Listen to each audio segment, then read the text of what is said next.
अस्सलामुअलैकुम। एक बार फिर सालिम आपको सेफ्टी बिगिंस विद मी, हिफाजत मेरी अपनी जिम्मेदारी है कि चौथी किस्त में खुशामदीद कहता हूँ। आज हम ऑफिस सेफ्टी, दफ्तर की हिफाजती इंतजामात के बारे में बात करेंगे। याद रखें, आपकी फलाह व बहबूद हमारी अव्वलीन तरजीह है और दफ्तर की हिफाजती इंतजामात को समझना हमारे आज और मुस्तकबिल की हिफाजत के लिए निहायत अहम है। ओके, सबसे पहले आग बुझाने वाले आलात की बात करते हैं। दफ्तर में फायर एक्सटिंग्विशर्स बहुत अहम हिफाजती आलात हैं। इन्हें सही तरीके से इस्तेमाल करना हर किसी को आना चाहिए। सबसे पहले आग बुझाने वाले आलात को समझना ज़रूरी है।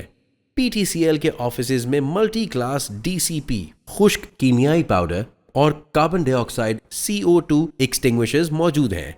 हर किस्म की आग के लिए मुख्तलिफ किस्म के आग बुझाने वाले आलात होते हैं।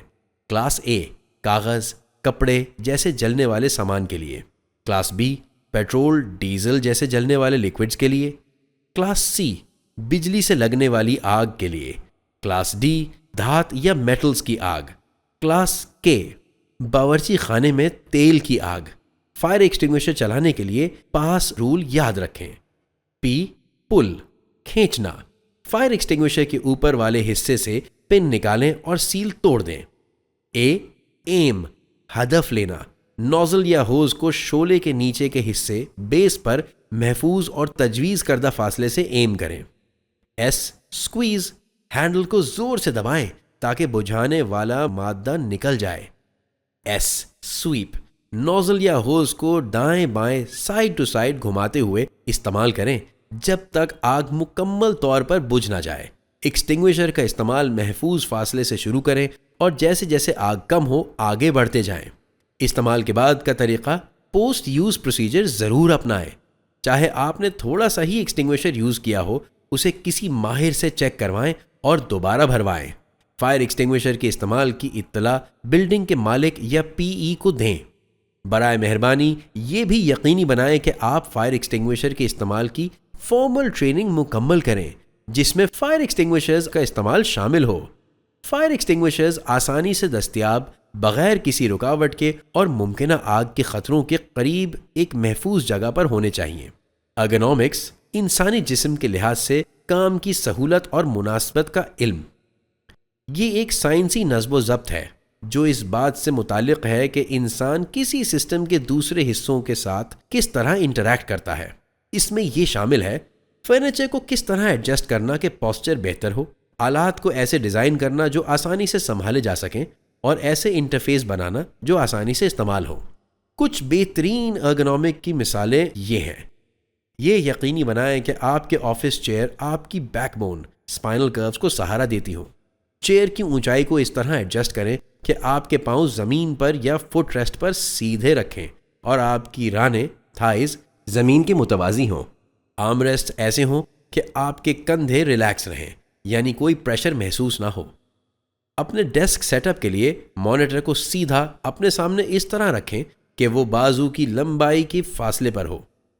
स्क्रीन के ऊपर वाला हिस्सा आपकी आंखों की सतह पर या हल्का सा नीचे होना चाहिए।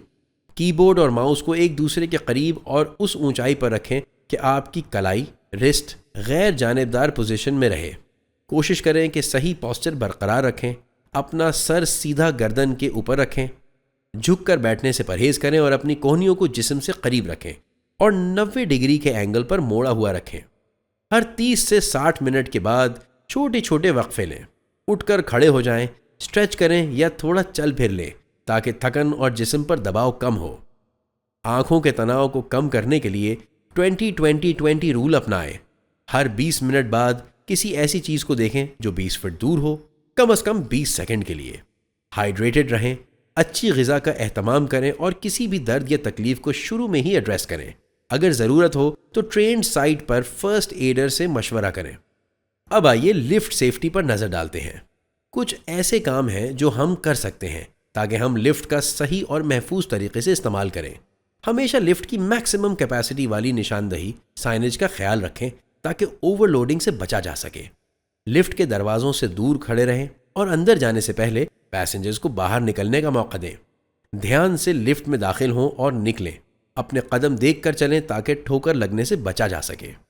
इमरजेंसी कॉन्टैक्ट नंबर्स और लिफ्ट में इमरजेंसी बटन या अलार्म की जगह से वाकिफ हो जाएं।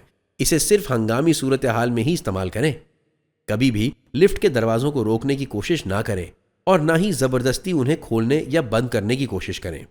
लिफ्ट के अंदर ना कूदें और ना ही कोई शरारत और स्प्ले करें, क्योंकि ये उसके बैलेंस और फंक्शनिंग को मुतासिर कर सकता है।